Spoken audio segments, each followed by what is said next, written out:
আমরা আমাদের জায়গাটা থেকে কবে মানুষ হবো, অন্তত এইসব সেন্সিটিভ জায়গাটা থেকে। ছি ছি ছি ছি, একটা ছোট বাচ্চা যে দিন দুনিয়া বোঝে না, তোমাকে কি ফার্মেসিতে নাকে রুমাল দেওয়ার মতো কোনো ঘটনা ঘটেছে? কি হয়েছে, কি করেছে বলো? তোমরা তিনজন ওখানে গেলা কেন, কি হলো? কোচিং ছুটির পরে তাসনিম, সুমাইয়া আর সাইমার সাথে বলছে যে তুমি ফার্মেসিতে যাবা। আচ্ছা, কে বলেছে এটা? তাসনিম। আমি বলেছি মানে যে তাসনিম ফার্মেসিতে যেতে বলেছে তোমাকে? জি। তো তুমি ছুটির পরে তো বাসায় যাবা, তোমাকে ফার্মেসিতে যেতে বললো কেন? বলছে যে ফার্মেসিতে না গেলে আমার ভিডিওটা ইন্টারনেটে ছেড়ে দেবে। ভিডিও বলতে কিসের ভিডিও? দাঁড়াও দাঁড়াও দাঁড়াও, 1 মিনিট, তুমি বলো। হ্যাঁ, কিসের ভিডিও? একটা খারাপ ভিডিও। কি ভিডিওটা কে করেছে তোমার? না, তোমরা কোনো হেল্প করো না, ওকে বলতে দাও না, ওকে বলবো। হ্যাঁ, ভিডিওটা তাসনিমের আম্মু করছে। কিভাবে করেছে ভিডিওটা? আপনারা কোনো কথাই বলেন না, হ্যাঁ, একদম চুপ থাকেন। হ্যাঁ, প্রথম মডেল টেস্ট পরীক্ষার ওকে। সো তুমি বলো কি হয়েছে ক্লাস 5 এ যখন পড়ছিল? যখন আমার বোন ক্লাস 4 এ পড়তো। 4 এ, রাইট। দোলাইপাড় সরকারি প্রাথমিক বিদ্যালয়। আচ্ছা, তোমার স্কুলের টিচাররা তো সবাই ইনফর্ম এই ঘটনার প্রেক্ষাপটে? ওকে, ঠিক আছে, বলো। তখন ওই 4 এর ক্লাসে ফেব্রুয়ারি মাসের 20 তারিখে ওর ক্লাসমেট একটা নতুন মেয়ে ভর্তি হয়। ওরা আসে কদমতলী থানা থেকে, শ্যামপুর থানায়। তো আসে, ওর সাথে ভর্তি হয়, ওর সাথে বন্ধুত্ব হয়। আচ্ছা, আমাদের বাড়ির সামনেই, স্কুলের সামনেই। তখন ওর সাথে বন্ধুত্ব হয়, মেয়েটা আমাদের বাড়িতে আসে। তখন মানে জানতে পারলাম যে মেয়েটার মা ডাক্তার, একটা সাইনবোর্ড লাগানো আছে বাড়ির মধ্যে, উনি শিশু এবং গাইনি ডাক্তার। উনি ঘরের মধ্যে রুগী দেখে। ওনার বাড়ি নোয়াখালী, লক্ষ্মীপুরে। তখন উনি মানে ওনার সাথে, ওনার মেয়ে দেখলাম ভালো, উনিও দেখলাম ভালো, তো মিশতে দিলাম আমরা ওই মেয়েটার সাথে। তারপরে উনি আমাকে একদিন একটা প্রস্তাব দিল, ওই তাসনিম, মেয়েটার নাম তাসনিম, আর ওর মার নাম হলো খন্দকার জান্নাতুল ফেরদৌস। ওই খন্দকার জান্নাতুল ফেরদৌস আমাকে একটা প্রস্তাব দিল ওনার মেয়েকে পড়ানোর জন্য। ক্লাস 4 এ যখন শেষ পর্যায়ে, শেষ দিকে, তখন আমি রাজি হলাম যে আমার বাড়ির সামনেই তো পড়াই আমি। তো ওনার মেয়েকে আমি 3 মাস পড়িয়েছি। পড়ানোর পরে আমি দেখতে পেলাম যে ওনাদের ঘরে অনেক লোকজন আসে, আর ওনাদের ঘরে মেয়ে থাকে, বলে যে আমার বোনের মেয়ে।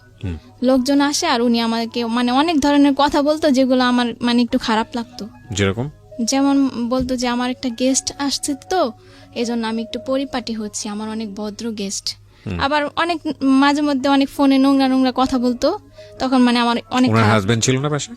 না, ওনার হাজবেন্ড নাকি লন্ডন থাকে। তো ওনার মেয়েকে 3 মাস পড়ানোর পর আমার মাকে আমি এসে বলেছি যে মা, এরকম এরকম ওনার ঘরে লোকজন আসে। তখন আমার আম্মু বলছে যে তাহলে হয়তো বা মহিলাটা ভালো না, পড়ানো ছেড়ে দাও। আমি পড়ানো ছেড়ে দিয়েছি, আর আমার ছোট বোনকে ওনাদের বাসায় যেতে নিষেধ করেছি, যে ওনাদের বাসায় যাবা না। ও 3 মাস ধরে ওনাদের ঘরে একটা লোক থাকে, বলে যে ওনার ভাই। এজন্য আমার মা বলছে যে ওনার ভাই আছে অবিবাহিত, তুমি ওনাদের বাসায় যাবা না ওর সাথে। আমার ছোট বোন নিষেধ করা হয়েছে ওদের বাসায় যেতে না। এখন 5 এ উঠছে, আমার বোন উঠছে, আর ওই তাসনিম, যে মেয়েটা তাসনিম, ও এখন 5 এ উঠার পরে ওই মহিলা কিন্তু আমার ছোট বোনের অনেক খোঁজ খবর নিত ক্লাস 4 এর থেকেই। আর ওনার নাম্বারটা আমার কাছে ছিল, ওই যে আমি যে ওনার মেয়েকে পড়িয়েছি তখন ওনার নাম্বারটা আমাদের মোবাইলে সেভ করা ছিল। ওই তো আমাদের নাম্বারে ফোন দিয়ে আমার মাকে জিজ্ঞেস করতো, আমাকে রাস্তায় দেখা হইলে জিজ্ঞেস করতো। ছোট বোনের শুধু খবর নিত উনি, যে ওর কি খবর, ওর কি খবর, মোবাইল করে করেও। তো ওর সাথে কি হয়েছে আমরা জানি না। নভেম্বরের 8 তারিখ বৃহস্পতিবার ছিল, ওই দিন কোচিং ছুটি হয়েছে 3টায়। স্কুলেই কোচিং করে, এজন্য আমরা টাকাও দেই। সরকারি স্কুল, কোচিং বাধ্যতামূলক। তো আমরা টাকা দেই, কোচিং করে। ওই দিন 3টা বাজে কোচিং ছুটি হয়েছে। এমনি অন্যান্য দিন 4টায় ছুটি হয়, তো একটু দেরি হয়েছে। ও আমাদের বাড়ির সামনে আবার থাকে আরেকটা মেয়ে, মারিয়া ওর নাম। তখন মারিয়াকে ডাক দিছি আমি, যে মারিয়া, আমার ছোট বোন তো তোমার সাথে আসে প্রতিদিন, আজকে আসে নাই কেন? বলে যে ও তো আগেই চলে গেছে, কে যেন বলছে যে ও আগেই চলে গেছে। তখন আমি আমার আম্মুরে পাঠাইছি যে আম্মু যাও, তুমি স্কুলে যাও। আর স্কুলে গেছে, স্কুল পুরা খুঁজছি আমরা, মানে প্রাথমিকভাবে যাদেরকে কাছে পাওয়া হয়েছে সবাইকে জিজ্ঞাসাবাদ করছে আমার আম্মু। স্কুলের প্রধান শিক্ষক সালাউদ্দিন, ওনাকেও বলছে আমার আম্মু, কিন্তু উনি কোনো গুরুত্ব দেয় নাই বিষয়টা। মানে একটা স্টুডেন্ট যে হারানো গেছে, উনি কোনো গুরুত্বই দিল না যে একটা মেয়ে মানে ওর সাথে খারাপ কিছু হইতে পারে। আমার কিছু দায়িত্ব আছে, আমি যে প্রধান শিক্ষক, আমি কিছু দায়িত্ব পালন করি। উনি ওনার মতো বাচ্চা পড়াচ্ছে ঘরে। তখন স্কুলে, ওই স্কুলের আরেকটা ম্যাডাম, ইংরেজি ম্যাডাম জাকিয়া ম্যাডাম, ওনার কাছে আমার বোন ক্লাস 4 এ থাকতে পড়েছিল। ওই ম্যাডামটা একটা ছেলে পাঠায়, ওই ছেলের নাম হলো আসিফ। ওই ছেলেটা ওদের ক্লাসমেট। ওই ছেলেটা আমাদের বাসায় আসে, আসার পরে বলে যে আন্টি চলেন ওই পারে যাব সুমাইয়াদের বাড়িতে। সুমাইয়া জানে মানে আপনার মেয়ে, ছোট মেয়ে কোথায় আছে। তখন আমার আম্মু বলে যে, সুমাইয়াটাকে সুমাইয়া হলো ওর ক্লাসমেট। তখন মানে আমার আম্মু গেল ওই পারে, গিয়ে জিজ্ঞাসাবাদ করলো যে তুমি কি জানো। কতক্ষণ ধরে ওকে পাওয়া যাচ্ছে না? 3টার থেকে 3টা বাজে ছুটি হয়েছে, ছুটির পরের 1 থেকে ঘন্টার মধ্যে পাওয়া যাচ্ছে না, ওই 1 ঘন্টার মধ্যে খোঁজাখুঁজি শুরু হ্যাঁ, করেছে। আমরা খোঁজাখুঁজি শুরু। Okay. তারপরে আমার আম্মু জিজ্ঞাসাবাদ করা হয়েছে, এই সুমায়ার পায়ে পর্যন্ত ধরছে। আমার আম্মু বলছে যে মা তুমি যদি কিছু জানো আমাকে বলো মা, আমার মেয়েটা তো 1 মিনিটও দেরি করে না কোনোদিনও, আর কোথাও যাওয়ার মেয়েও না, আমার মেয়ে তো ছোট, আমার কোনো আত্মীয় স্বজনের বাসা আমি ছাড়া তো যায় না। হ্যাঁ, পরবর্তীতে ওই মেয়ে পুরোপুরি অস্বীকার করছে, বলে যে আন্টি আমি কিছুই জানি না। তখন ও বলছে আমার আম্মু আমাকে ফোন দিছে, তখন আমি বলছি যে তুমি পুলিশের ভয় দেখাও। ওর ক্লাসের কেউ না কেউ তো জানে ওর সম্বন্ধে কিছু, যে ও কোথায় যেতে পারে। তখন আর ওই মেয়েটাকে আমার সন্দেহ হয়েছে কেন, ওই দিন যেদিন ও হারাইছে ওই দিন সকালবেলা যে স্কুলে গিয়ে আমার বোনকে দেখে আসছি, দেখছি যে ওই দিন ও সুমায়ের সাথে বসছিল, সুমায়ের সাথে বসেছিল আমার বোন। আর আমার বোনের ফ্রেন্ড হলো তাসনিম। ওকে, তাসনিম হলো ওর অনেক ঘনিষ্ঠ ফ্রেন্ড, সবসময় শুধু তাসনিমের সাথেই থাকতো। তারপরে আমার আম্মু বলছিল যে পুলিশ যখন আসবে, যখন ডান্ডার বাড়ি দিবে, তখন সত্যি কথা ঠিকই বলবা। মানে একটু ভয় দেখালো আমার আম্মু, ওকে কিন্তু আমরা সন্দেহ করি নাই, মানে এমনি প্রাথমিকভাবে জিজ্ঞাসাবাদ করলাম যে কিছু জানে কিনা। তখন ওই সুমায়ের আম্মু বললো যে পুলিশ আমাদের হারে থাকে, মানে ও মহিলা খারাপ ব্যবহার করলো। আর এর আগে তাসনিমকে কিন্তু প্রথম জিজ্ঞাসাবাদ করা হয়েছিল, আমি ভুলে গেছি তাসনিমকে, কারণ ও কিন্তু তাসনিমের সাথেই চলে। তাসনিমকে আমার মা হারানোর পরে ফোন দিছে তাসনিমের আম্মুকে, তাসনিমদের বাসায় যাওয়া হয়েছে। তাসনিমদের বাসায় তাসনিমও নাই, তাসনিমের মাও নাই। আমার আম্মু ফোন দিছে, আপা আপনি কোথায়? বলে যে আমি তো আমার মেয়ের নিয়ে সাবান ফ্যাক্টরি গলিতে রুম দেখতেছি। তারপরে উনি আসছে কিছুক্ষণ পর, আইসা আমাদের বাড়িতে আসছে উনি ওনার মেয়ের নিয়ে। আমাদের ঘরে যখন ঢুকছে ওনার মেয়ে আর উনি কিন্তু আমার মাকে কোনো সান্ত্বনা দেয় নাই, কোনো কথাও বলে নাই যে ভাবি চলেন আমরা থানায় যাই জিজি করি, কি চলেন আমরা কোনো বান্ধবীদের বাসায় খুঁজি। উনি কিন্তু কিছুই বলে নাই আমার আম্মুকে। আমার আম্মু তো নিচে পড়ে কান্না করতেছে, আর আমিও কান্না করতেছি। আর তাসনিমরে আমি এখন জিজ্ঞাসাবাদ করতেছি যে আপু তুমি কি কিছু জানো আপু, বলো আমারে। বলে যে না আপু আমি কিচ্ছু জানি না, ও ওদের ওই প্রেম গলিতে গেছে, আমি আমাদের গলিতে গেছি। তাসনিমকে আমি কেন সন্দেহ করেছি, এর মধ্যে একটা কারণ আছে। কারণ যখন মানে আমার ছোট বোন কোচিং এ বাসায় কিন্তু এসে খেয়ে আবার কোচিং এ যেত, কোচিং এ যাওয়ার সময় ওর ব্যাগ থেকে একটা চিঠি পড়ে গেছে।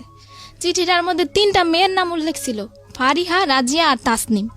চিঠিটা ও তাসনিমের কাছে লিখেছে, আমার বোন তাসনিমের কাছে লিখেছে যে প্রিয় তাসনিম, আশা করি ফারিয়াকে নিয়ে ভালোই আছো। আর রাজিয়ার নাম এই চিঠিটার মধ্যে কিন্তু কোনো ছেলের নাম উল্লেখ নাই। তাহলে আমরা কিভাবে সন্দেহ করি যে আমার বোন কোনো ছেলের সাথে যেতে পারে? তাসনিম কিন্তু লিখছে। তখন আমি চিঠিটার কথা গোপন রাখি, তাসনিমের কাছে বলি না যে আমি একটা চিঠি পাইছি, চিঠিটা আমি দেখাইও নাই। কিন্তু আমার পুরোপুরি সন্দেহ হয়েছে যে তাসনিমই জানে যে আমার বোন কোথায় আছে, আর তাসনিমের মাই নিছে আমার বোনকে। তখন আমি আমার মাকে আমি বলছি যে তুমি এখনই থানায় যাও, গিয়ে জিটি করো। কিন্তু আমার আম্মু থানায় যায়নি। তখন আমার আম্মু তখন কি করছে, আমার মানে আত্মীয় স্বজন সবাইকে ফোন দিছে, সবাই অলরেডি চলে আসছে। আসার পরে আমার বড় বোন মানে বড় খালার ছেলে একটা মাইক ভাড়া নিছে দোলাইপাড় ওই পারে 1 নম্বর গলি থেকে মাইক ভাড়া নিছে। ওই 1 নম্বর গলিতে কিন্তু আমার বোনটা ছিল, যেই জায়গা থেকে আমরা মাইক নিছি ওইখানেই আমার বোনটা ছিল। ওইখান থেকে কুতুবখালী 1 নম্বর গলি, 2 নম্বর গলি, ডিপটির গলি, কুতুবখালী, দোলাইপাড়, মিরাজির বাগ পুরা কিন্তু আমরা মাইক দিয়ে অ্যালাউন্স করছি। স্কুলের হেড স্যার কিন্তু কোনো পদক্ষেপ নেয় নাই, আর আমার আম্মুকে একটা ফোনও দেয় নাই, হেল্পও করে নাই। উনি কিন্তু বাচ্চাই পড়াইতেছে। স্কুল থেকে হারিয়ে গেছে, কোচিং এর থেকে স্কুলে কোচিং বাধ্যতামূলক, জি বাধ্যতামূলক, এবং কি আমরা টাকা দেই। কোচিং করতে চাইতাম না, বইরা বাইরেই তো বেত দিয়া। আমার বাচ্চা না, সবার বাচ্চা। কোচিং না করলে বাচ্চাদেরকে কম নাম্বার দেওয়া হয় এবং ফেল করিয়ে দেওয়া হয় এবং বাচ্চাদের উপর টর্চার করা কি হয়। দুর্ধর্ষ, কি অমানবিক। এবং আমরা কবে আসলে এই জায়গাটা থেকে বেরোতে পারবো? না আমি আপনার বড় মেয়ের কাছ থেকে শুনতে চাই, আপনাকে আমি ফ্লোর দিব পরে আবার। হ্যাঁ বলেন। তারপরে আমার আম্মু গেল হেড স্যারের বাড়িতে। আবার হেড স্যারের বাড়িতে যাওয়ার পরে আমার আম্মু হেড স্যারের সাথে কথা বলতে চাইলো। হেড স্যারের দেখে যে বাচ্চা পড়াচ্ছে। তখন ওই মরিয়ম নামে একটা মেয়ে, ওই মেয়েটাকে আমার মা নিতে চাইলো যে মরিয়ম তুমি আমার সাথে আসো, তুমি তো চিনো তোমাদের ক্লাসের কারো না কারো বাড়ি, আমি যাবো তোমাকে নিয়ে। স্যার কিন্তু ওই মেয়েটাকে দিতে রাজি হয় নাই, যে না ও যেতে পারবে না, ও পড়ছে। তখন তাসনিমের মা উনি হেড স্যারের সাথে দরজা লাগায় কি যেন বলতেছে। আমার আম্মু কিন্তু দরজা ফাঁক দিয়ে দেখছে, কিন্তু তখনও কিন্তু আমরা জানি না যে স্কুলের প্রধান শিক্ষকও জড়িত, উনিও জানে, এমনকি ওই মহিলার কাছেই তো আমার বোনটা, কিন্তু আমরা তো আর জানি না যে ওনার কাছেই আছে। তখন আমার আম্মু এসে বললো যে এরকম হেড স্যার আর তাসনিমের মা কথা বললো, আমাকে কোনো গুরুত্ব দিল না, আর আমি একটা বাচ্চা নিতে চাইলাম আমাকে তাও দেওয়া হলো না। হেড স্যার বলে যে দেখেন কোনো বান্ধবীর বাড়িতে গেছে কিনা, এটা বলছে হেড স্যার। আর কোনো গুরুত্ব দেয় না যে চলেন আমি যাই আপনাকে নিয়ে থানায়, কি আমি প্রত্যেকটা গার্জিয়ানের নাম্বারে ফোন দেই, কি আপনাকে একটা বাচ্চা দেই, আপনি যান খোঁজ করেন, কি প্রত্যেকটা গার্জিয়ান আমি ডাকাই, বাচ্চাগুলোকে আমি ডাকাই, কোনো পদক্ষেপ নেয় নাই উনি। তখন আমার আম্মু মাইক দিয়ে অ্যালাউন্স করার পর থানায় গেল, সাধারণ জিডি করলো একটা রাত্রে, তখন 10টা বাজে। সাধারণ জিডি কোন করার পর থানায় হয়েছে এটা? শ্যামপুর থানা। শ্যামপুর শ্যামপুর থানায় একটা সাধারণ জিডি করা হলো, কারো সন্দেহ করে না, মানে একটা সাধারণ হারানো একটা সাধারণ জিডি।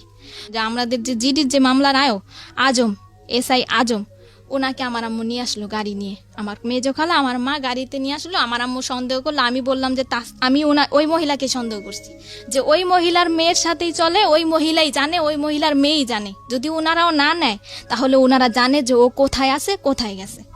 তখন ওই মহিলাকে সন্দেহ করে আমি আমার মাকে পাঠালাম, রাত্রে 2টা বাজে গাড়ি নামায় নিয়ে আসছে, মহিলার বাসায় গেছে পুলিশ নিয়ে। তারপরে ওনার মেয়েকে মানে আমরা পুলিশ নিয়ে চাপ দিলাম, আর ওই খন্দকার জান্নাতুল ফেরদাউসকে চাপ দিলাম আমরা।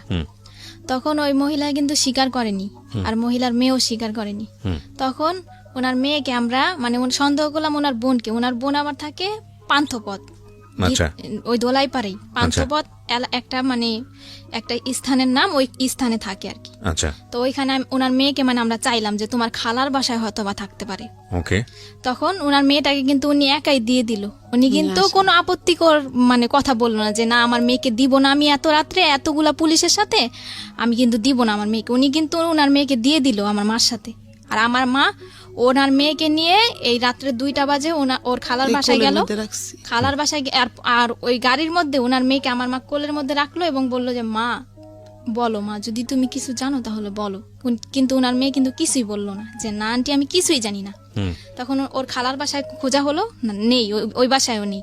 তখন ওই মহিলা আমার মাকে বললো, যখন ওনার মেয়েটাকে ফেরত দেওয়া হলো খুঁজে আসার পর, তখন মহিলা আমার মাকে বললো যে কাজটা কিন্তু আপনি ঠিক করেন নাই, মানে আমার বাসায় যে পুলিশ নিয়ে আসছেন কাজটা কিন্তু ঠিক করেন নাই আপনি। তখন আমার মা বললো যে আমি পুলিশ নিয়ে আসছি, একটু পর আমি র্যাব নিয়ে আসবো, মানে আপনার কাছেই আমার মেয়ে আছে, আপনিই জানেন। আমার মার তখন মাথা ঠিক ছিল না বলছে, আর মেয়েটা কিন্তু ওনার কাছেই ছিল। কিভাবে উদ্ধার হলো তারপরে আমার মা চলে আসলো বাড়িতে। পরের দিন সকালবেলা শুক্রবার আমার আম্মু কিন্তু শুক্রবারে র্যাবের অফিসে গেল 2বার। এর মধ্যে আমার ছোট খালা মানে মিডিয়ার লোকদের খবর দিল, 71 চ্যানেলের একজন রিপোর্টার, আর টুটুল উনি বিজয় টিভির, আর দৈনিক দিন প্রতিদিনের পত্রিকার একজন, এই 3জন আর কি আমাদের পাশে এসে দাঁড়ালো আর কি, সান্ত্বনা দিল আমার মাকে যে আপা কান্নাকাটি করেন না, আপনার মেয়েকে পাবেন। 2 দিনে আমরা র্যাবের অফিসে গেলাম, ওই টুটুল বিজয় টিভির সাংবাদিক ওনাকে নিয়ে, উনি সাক্ষী, কেসের সাক্ষী ওনারা।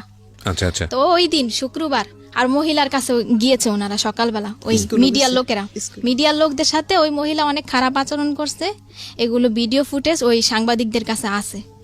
তারপরে ওই শুক্রবার সন্ধ্যা 7টায় আব্দুর রব নামের একজন লোক আসলো, এসে আমাদের দরজা টোকা দিল। সন্ধ্যা তখন 7টা। তখন বললো এই রুমে কি কাপড় বিক্রি করে সেই মহিলা থাকে? তখন আমার আম্মু বললো যে হ্যাঁ আমি বিক্রি করি, আমিই থাকি। আব্দুর রবটা কে জানো? আব্দুর রব, যে বাসায় ওরা রাখছে, যে বাসায় ছিল 30 ঘন্টা, ওই আব্দুর রব বলে। আমার আম্মু বলে কি, ওই লোকটা বলতেছে যে আপনার মেয়ে আমার বাসায় আছে, আমার কাছে আছে। তো আমার আম্মু বলে যে আপনার বাসায় আছে, আপনার বাসা কোথায়? বলে যে আমি তো মেম্বরের বাড়িতে থাকি। তা আমার আম্মু বলে মেম্বরের বাড়িতে এই যে আপনি কাছে থেকে আমার মেয়েটা দিলেন না, আপনি কি? বলে যে না আমি তো 7 তলায় থাকি।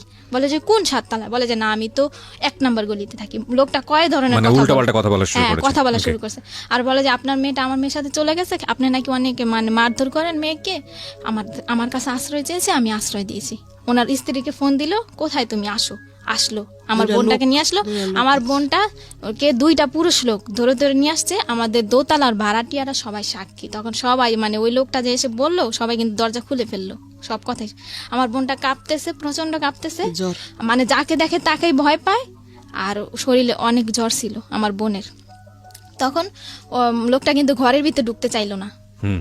আমার আম্মু অনেক কষ্টে আর আমি অনেক কষ্টে বললাম যে আঙ্কেল আপনাকে কিভাবে ধন্যবাদ জানাবো, আপনি একটু বসেন, কিছু খান আপনি। লোকটা কিন্তু ঢুকতে, এই মহিলা তোর বাচ্চাটা ফেরত দেওয়া কি আমার অপরাধ হইলো? মানে উনি কি আবল তাবল কথা বলতেছে। তখন ওনাকে বসালাম। আমার আম্মু বলে যে আমার গার্জিয়ান আসবে, আমার গার্জিয়ানের বুঝিয়ে দিবেন আমার মেয়েকে। তখন আমরা মিডিয়ার লোকদেরকে খবর দিলাম, ওই যে মামারা আমাদেরকে সান্ত্বনা দিয়েছিল, আমাদের পাশে দাঁড়িয়েছে, আর আমার খালা, আমার আত্মীয় স্বজন সবাই আসলো।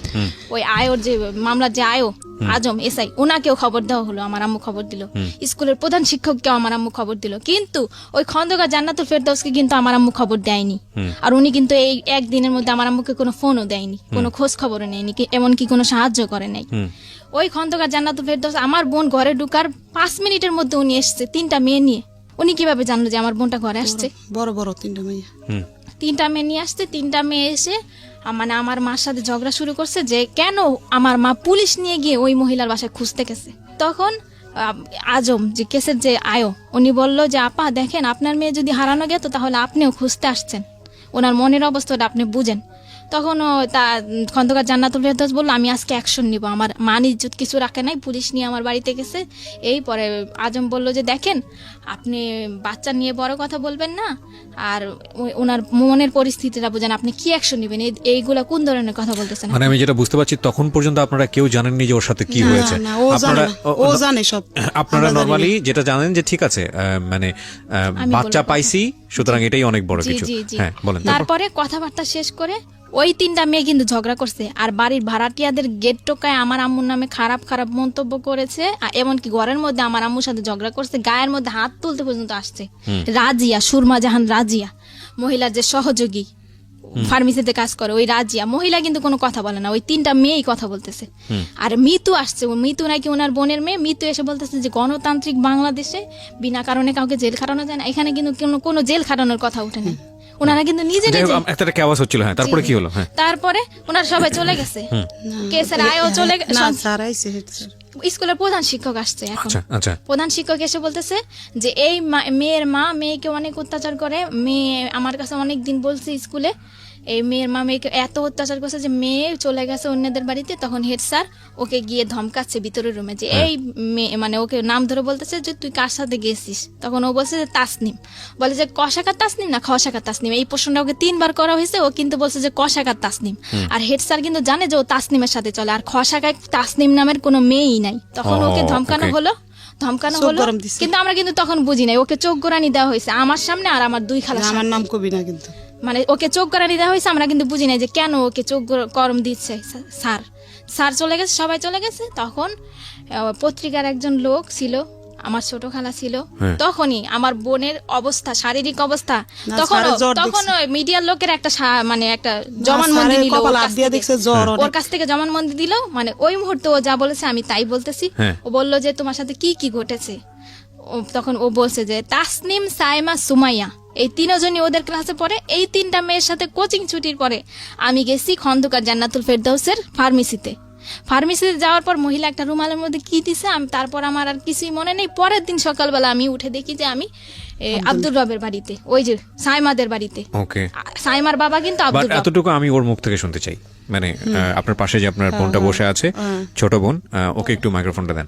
আচ্ছা, যদি শুধু খালি এটুকু বললেই হবে যে তুমি যে তোমার বোনের কাছ থেকে এতক্ষণ যে কথাগুলো শুনতেছিলা বা ও যেটা বললো তোমার সম্পর্কে, এটা কি সত্যি? জি।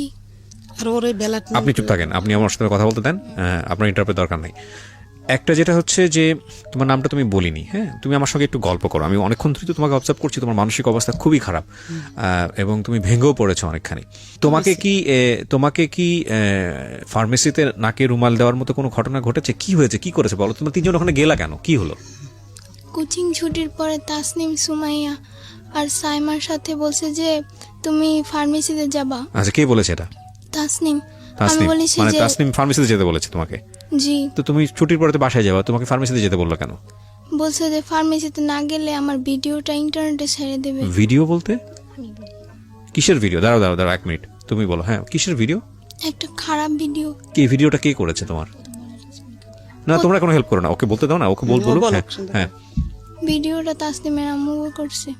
কিভাবে করেছে ভিডিওটা? আপনারা কোনো কথাই বলেন না, হ্যাঁ, একদম চুপ থাকেন। হ্যাঁ, প্রথম মডেল টেস্ট পরীক্ষার তখন এরকম কয়েকদিন হয়েছে। আর ওই যে ও যে খাবারটা খাইলে যে মাথা ঘুরাইতো, কিছুই মনে থাকতো না। তারপরে যখন ওর জ্ঞান ফিরে আসে তখন তাসনিম বলতো যে চলো চলো স্কুলে যাই। ও ওরে কিন্তু বলতে ওর দাও। মধ্যে 4 দিন দেখছে স্কুলের প্রধান ওরে কও, শিক্ষককে ওরে কও বলতে। তাসনিমকে, ও বলতে পারে না গুছিয়ে, আপনি তো বুঝতেই পারছেন। না না না, আমি এখানে একটা কথা বলি, গুছিয়ে না বলে আমাকে একটু চেষ্টা করতে দেন। আপনারা দুজন মিলে যেভাবে ইন্টারাপ্ট করছেন তাতে তো গল্প বলতে দেবেন, আপনারা একটা শব্দ করবেন না, ওকে? দুজন মিলে একটা শব্দ করবেন না, আমি একটু ওর সঙ্গে কথা বলি প্লিজ। আমি বুঝতে পারছি আপনারা দুজনেই খুবই উত্তেজিত, এবং যে ঘটনা ঘটেছে সেটা সেই জায়গাটা থেকে আসলে আপনারা প্রত্যেকেই হয়তো চাচ্ছেন যে প্রত্যেকটা ঘটনা এখানে পুঙ্খানুপুঙ্খভাবে সবাই জানুক। আপনারা চাচ্ছেন এটা, আমি দুজনেই চাচ্ছেন। তো তাহলে বিষয়টা আমার উপরে ছেড়ে দেন। হ্যাঁ যান, আপনি আমার উপরে ছেড়ে দেন, আমি ওকে ওর সাথে কথা বলে যতটুকু পারি আমি ওর সাথে একটু জানার চেষ্টা করি। মাইক্রোফোনটার সামনে দেন। হ্যাঁ, এই যে তোমাকে যেটা খাওয়াতো, চানাচুর বা যেটা বলো বিস্কিট বা যেটাই বলো না কেন, এটা খাওয়ানোর পরে তুমি জানতা না যে কি হচ্ছে তোমার সঙ্গে, তাই কি? জি। আচ্ছা, এই ভিডিওটা তোমাকে দেখিয়েছিল কবে? মানে 15 দিন আগে হারানোর 15 দিন আগে। 15 দিন আগে দেখে কি বলেছিল? বলেছিল এটা যদি কারো কাছে বলো তাহলে ইন্টারনেটে ছেড়ে দিব। তুমি তাহলে বুঝতে পারছিলে যে তোমার সঙ্গে কি হচ্ছিল? জি। তারপর আর ওদের বাসায় যাইনি আচ্ছা 15 দিন। কি, ও ওকে, মানে এটা কি তোমার সঙ্গে এরকম রেগুলারই হতো? 2-1 হয়েছে নাকি একবার হয়েছে? এই ভিডিওটা করার সময় শুধু একটাই হয়েছে নাকি এর আগেও এরকম কন্টিনিউ করতো ওরা এই কাজগুলা? সেটা আমি জানি না আমার সাথে কি হতো, কিন্তু ভিডিওটা দেখার পরে বুঝতে পারছি আমি কিছু একটা হতো তোমার সঙ্গে, জি। এবং এটা দেখার পরে তুমি ছেড়ে দিয়েছো যে তুমি আর ওদের বাসায় যাও নাই? জি। আর আচ্ছা। ওই বাসায় আমি হেড স্যারকে 4 দিন দেখছি, আমাদের স্কুলের প্রধান শিক্ষককে। 2 না, দিন আপনারা দেখছি। কেন কথা বলতেছেন? আপনারা কথা বলতে তাহলে তার বড় দরকার নেই এখানে, আপনি তোর সঙ্গে কথা বলতেছি না, আপনারা কেন আপনারা কি উত্তেজিত অনেক বেশি? আমাকে একটু ফ্লোর দেন না, আমি কথা বলি প্লিজ। কেউই কোনো কথা বলবেন না, আমার যেটা জানার দরকার সেটা আমি ওর কাছ থেকে বের করে নিব, ঠিক আছে? ওকে, হ্যাঁ বলো, তুমি বলো, তুমি তোমার মতো করে বলো না, যা হয়েছে হয়েছে বলো। হ্যাঁ কি হয়েছে বলো। হেড স্যারকে আমি 4 দিন দেখছি। 2 দিন দেখছি ওনাদের বাসায় হাসাহাসি করতেছে তাসনিমের আম্মুর সাথে, আর 2 দিন দেখছি গোসল করতে। হেড স্যারকে গোসল করতে দেখেছো ওই বাসাতে? জি। আচ্ছা, তো তুমি যখন এই ধরনের একটা ঘটনা তুমি ওই বাসার মধ্যে, তুমি তো বুঝতে পারছিলে যে কিছু একটা হচ্ছে যেটা হওয়া উচিত না, তাই না? কিছু কি বুঝতে পারতেছিলা যে কিছু একটা হচ্ছে? হেড স্যারকে তো এই বাসায় দেখার কথা না, তুমি কি বুঝতে পারতেছিলা বিষয়টা? নাকি মনে হচ্ছিল যে ঠিক আছে দেখছি, ঠিক আছে? তোমার মনে হয়নি যে এই বিষয়গুলো গিয়ে বাবা মার সঙ্গে কথা বলি, মাকে জানাই বা আমার বড় বোনকে জানাই, এটা মনে হয় নাই? কি মনে হয়েছে যে জানালে কোনো সমস্যা হতে পারে, বা ওদেরকে জানালে বকাঝকা করতে পারে, মার দিতে পারে, এরকম কিছু কি? না, তাহলে জানাওনি কেন? আমি মানে আর কি আমার অনেক চাপ ছিল। কি ধরনের চাপ বলো তো? তোমার মা যদি তোমাকে বকাঝকা করে এটা বলতে কোনো সমস্যা নাই, পৃথিবীর সব মাই তার বাচ্চাদেরকে শাসন করে, টেনশন করার কোনো কারণ নাই, ঠিক আছে? তুমি আমাকে দিল খুলে বলো, হ্যাঁ মন খুলে বলো, কি হয়েছে তোমার সঙ্গে, কিসের চাপ ছিল? আমি সকালে 9টার দিকে স্কুলে যেতাম, স্কুলে ক্লাস করে 2টা বাজে ছুটি দিত। জি। ছুটি দেওয়ার পর বাসা যেতাম খাবার খেয়ে, তারপরে 3টা বাজে আসতাম, 4টা বাজে ছুটি দিত কোচিং এ। আচ্ছা, তারপর? তারপর আবার হেড স্যার একজন শিক্ষক টিচার খুঁজে দিছে, হ্যাঁ। তার কাছে পড়তাম 7টা থেকে 8টা পর্যন্ত 1 ঘন্টা। আচ্ছা। তারপর আবার বাসায় পড়তাম, কোনো বলার সুযোগ ছিল না। আচ্ছা। আর এছাড়া আমি আমার মাকে বলছিলাম যে আমার পেটে নিচে প্রচুর ব্যথা করে, আমার আম্মু বলে যে গ্যাস্ট্রিকের ব্যথা, এই কারণে। তার মানে তোমার সঙ্গে যখন এই ঘটনাগুলো ঘটতেছিল, যখন তুমি বুঝো না বিষয়টা, তখন তুমি বাসায় বলেছো যে তোমার এটা ব্যথা করে, কিন্তু তোমার মা এই জিনিসটাকে বেশি আমলে নেয়নি, তাই কি? জি। আচ্ছা, তারপর কি হলো? ঠিক আছে, গ্যাস্ট্রিকের ব্যথা, কোনো ট্যাবলেট দিয়েছিল? হ্যাঁ, গ্যাস্ট্রিকের ট্যাবলেট দিয়েছিল, বলেছিল এটা খেলে হয়তো তোমার ব্যথা সেরে যাবে। আচ্ছা, তারপরেও ব্যথা সারেনি, প্রচুর ব্যথা করতো। তুমি কি কখনো এরকম কোনো কিছু দেখেছো? মানে আমি তোমাকে এই জিনিসটা জিজ্ঞেস করছি যেটা আমার জায়গা থেকে 100% ক্লিয়ার হওয়ার জন্য, কারণ আমি জানি এরপরে তোমাকে পুলিশে জেরাতে নেওয়া হয়েছে, সেখানেও অভিজ্ঞতা ভালো না তোমাদের, আমি গল্পটা জানি, যে কারণে আমি একটু আমার জায়গা থেকে একটু বিষয়টা ক্লিয়ার করতে চাই। তুমি কি কখনো এমন কোনো বিষয় দেখেছো তোমার শারীরিকভাবে যেটা তোমার কাছে খুব অস্বাভাবিক মনে হয়েছে, ভয়ঙ্কর মনে হয়েছে? এরকম কোনো বিষয় কি তুমি দেখেছো কখনো, নিজে থেকে অবজার্ভ করেছো কখনো? না। এরকম কোনো কিছু অবজার্ভ করনি। এখানে একটা নোটিস করার মতো বিষয় আছে প্রিয় শ্রোতা, সেটা হলো যে যাকে ওনারা অ্যাকিউজ করছেন, আমি কিন্তু আবারও বলেছি, অনুষ্ঠানের শুরুতেই বলেছি, এটা এখন পর্যন্ত প্রমাণিত না, যাকে ওনারা অ্যাকিউজ করেছেন তিনি একজন ডক্টর ছিলেন, তথাকথিত ডক্টর, যেটাই বলি না কেন, কোনো পত্রিকার রিপোর্ট এসছে উনি একজন ভুয়া ডাক্তার, তো ইনি একজন ফার্মাসিস্ট ছিলেন, যাই থাকুক না কেন। সুতরাং এই ধরনের বিষয়গুলো সম্পর্কে ওনার মোটামুটি একটা ভালো দখল ছিল। তো তোমাকে ভিডিও দেখানোর ভয় দেখাচ্ছে 15 দিন আগে, এই ভয়টা ওরা কেন দেখিয়েছে? সেটা আমি জানি না। না, কিন্তু তোমাকে ভয় দেখালে তো কোনো একটা কারণে দেখাতে হবে। আগে তুমি ওদের বাধ্য ছিল না বা কিছু? তোমার বড় বোনের বোধহয় বলতে যাচ্ছে, কিসের কারণে ভয়? মানে ভিডিওটা কেন দেখাইছে, যে ওই তাসনিমকে প্রশ্ন করছে যে তোমাদের বাড়ি খাবার খেলে আমার কেন এমন লাগে, হ্যাঁ। তখন কিন্তু ও বলছে যে তোমাদের বাসা আমি আর যাব না। আচ্ছা। এই না বলছে যে যাবে না, এজন্য ওকে ফার্মেসিতে ডেকে নিয়ে ভিডিওটা দেখাইছে আর বলছে যে তুমি আমাদের কথা শুনতে বাধ্য। ও তার মানে বিষয়টা হচ্ছে এরকম যে ও যদি বাসায় না যায় তাহলে আলটিমেটলি ভিডিওটা পাবলিশ করে দেবে বা এরকম কিছু একটা করেছে। আর যদি তোমার পরিবারের কারো কাছে বলো তাহলে তোমাকে টুকরা টুকরা করে পাচার করবে, এটা ওর কাছ থেকে জেনেছি আমরা ওকে পাওয়ার পরে। আচ্ছা, এর আগে কিন্তু ও আমাদের বলে নাই। তার মানে এই জিনিসটা খুব প্ল্যান ছিল আপনাদের কথা অনুযায়ী এবং এটা অনেক দিন ধরে ওর সঙ্গে হয়েছে। জি। সো নোটিশ করেছে আপনাদের বাসাতে যে আমার তলপেটে ব্যথা করছে, যেটা খুব জি, আমি স্বাভাবিকভাবে আমরা বলতাম যে তুমি হাত ধোও না আর তুমি পানি খাও না, এজন্য তোমার পেটে ব্যথা কম করে। খাইতো। আর প্রচন্ড পেটে ব্যথা কান্না করতো। আজকে খেয়াল রাখেন এই সেন্টেন্সগুলা, এই বিষয়গুলা। প্রিয় শ্রোতা, আমি বারবার আপনাদেরকে বলছি যে আমি বহুবার রেডিওতে বহুবার এই জিনিসগুলো খুব ডেডলি, খুব সাহসের সঙ্গে উপস্থাপন করেছি। আমি জানি না বাংলাদেশের কোনো গণমাধ্যমে এতটা মানে ডেডলি কোনো সোশ্যাল ইস্যু, কোনো ফ্যামিলি ইস্যু কখনো আসে কিনা। আমি সেজন্য সমালোচিত হয়েছি বিভিন্ন জায়গাতে, সোশ্যাল মিডিয়াতে অনেক উল্টাপাল্টা কথাও বলা হয় আমাকে নিয়ে। আমি বাট সেটার জন্য আমার কোনো কনসার্ন নেই। বাট আমি আপনাদেরকে বলি যে শিশু যৌন নির্যাতন বা সেক্সুয়াল অ্যাবিউজ, এটার যে মানে রেট কতটা ভয়াবহ সারা দুনিয়াতে, বাংলাদেশে তো অবশ্যই। কোনো শিশু যদি কোনো পার্টিকুলার বিষয় নিয়ে কোনো কথা বলে, শরীরের কোনো একটা পার্টিকুলার বিষয় নিয়ে, সেটাকে এই যে ওনারা যেভাবে মানে উড়িয়ে দিয়েছেন যে ঠিক আছে তুমি হাত ধো না সেজন্য তলপেট ব্যথা করে, তুমি ঠিকমতো খাওয়া দাওয়া করো না, তোমার গ্যাসের প্রবলেম। কিন্তু এই সামান্য ঘটনা, যেটাকে সামান্য মনে করছে, সেটা যে কত অসামান্য এবং কত ভয়ানক রকমের সমস্যা হতে পারে এই সামান্য ব্যথার পেছনে, এটা যদি পরিবার আগে থেকে খেয়াল করতো তাহলে হয়তো এই মেয়েটার জীবনে এরকম দিন হয়তো বা আসতো না। আমি একটু সামনের দিকে আরেকটু আগাতে চাই। তো তুমি বলো, ওকে দেন, ফার্মেসিতে নিয়ে যাওয়ার পরে তোমার কি মনে আছে যতক্ষণ পর্যন্ত তোমার সেন্স ছিল কি করা হয়েছে তোমার সঙ্গে একটু বলো তো? ওই রুমাল ধরা পর্যন্ত কি কথাবার্তা হচ্ছিল তোমার সঙ্গে? একটা হলো তোমাকে ভিডিও দেখালো, ভয় টয় দেখায় তোমাকে ফার্মেসিতে নিল, তো ফার্মেসিতে যাওয়ার পরে তোমার সাথে কি কথাবার্তা হচ্ছিল যতটুকু তোমার মনে আছে সেন্স হারানোর আগ পর্যন্ত? ওকে দেন, ওকে দেন। আমরা 3 বান্ধবী মিলে ফাইজলামি করতেছিলাম। আন্টি কি যেন একটা করতেছিল, রাজিয়া জাহান সুরমা, যে ওদের ফার্মেসিতে কাজ করে মেয়েটা, ওই মেয়েটার সাথে উনি কথা বলতেছিল। 3-4 মিনিট পরে দেখি উনি একটা রুমালের মধ্যে কি যেন দিতেছে। তো আমি জিজ্ঞেস করছি আন্টি কি করেন, তা বলে কি চুপ করো একটুখানি বসো। তারপর আমার নাকের ভিতর ধরার পরে আমার আর কিছু মনে নেই। তোমার এই নাকের ভেতর ধরার পরে যখন তোমার সেন্স ফিরছে, ফার্স্ট মেমোরিটা কি? প্রথম তোমার কি মনে আছে? কি দেখছো তুমি ঘুম থেকে ফেরার পরে? কি মনে আছে? কিছু মনে আছে? হ্যাঁ, কি সেটা?